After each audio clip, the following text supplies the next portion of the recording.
So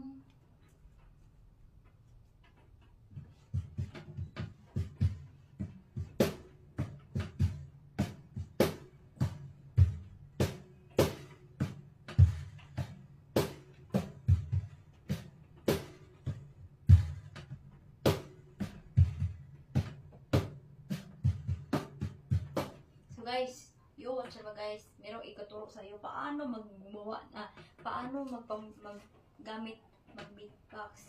So meron ko ituturo sa iyo guys, mga idol. Tutorial natin to. 1, 2, 3, 4, 5, 6, 7, 1, 2, 3, 4, 5, 6, 1, 2, 3, 4, 5, 1, 2, 3, 4, 5, 1, 2, 3, 4, 5.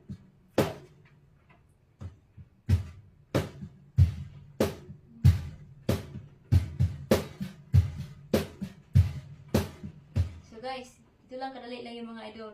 So ito siya, tutorial ito lang talaga paano gumawa magpa-music gamit ng beatbox. So ito lang po, ito i-beatbox, igawa mo music. Pwede ito sa compose. Kung gusto mo yung mag-compose na kanta na ayaw mag-copyright. So, ganyan guys.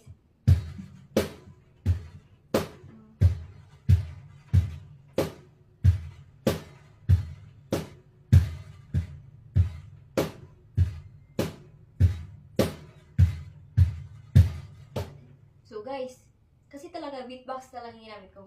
Gusto talaga kong gumamit ng Sono. So, paano kaya mag-upload ng Sono doon sa app, sa mismong ating account na sariling music? Kasi talaga meron akong ginagawa ng Sono. Kaso lang talaga, hindi pa pwede ako magamit ng Sono siguro kasi wala siyang camera. Kung kapag may camera talaga, may music na. Sila yung mismo gumawa ng music. Pero ako yung gumawa sa kanta, pero sila yung mag-ano sa music nila. So kapag music ko ng beatbox, itry na natin kapag kaya ba to yung kanta ko rin kapag i-beatbox.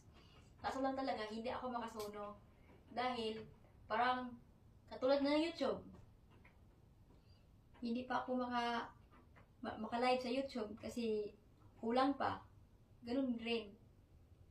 Pero sa Sono talaga yan. Makapareho lang siguro sa YouTube kasi ang Sono talaga wala tong camera.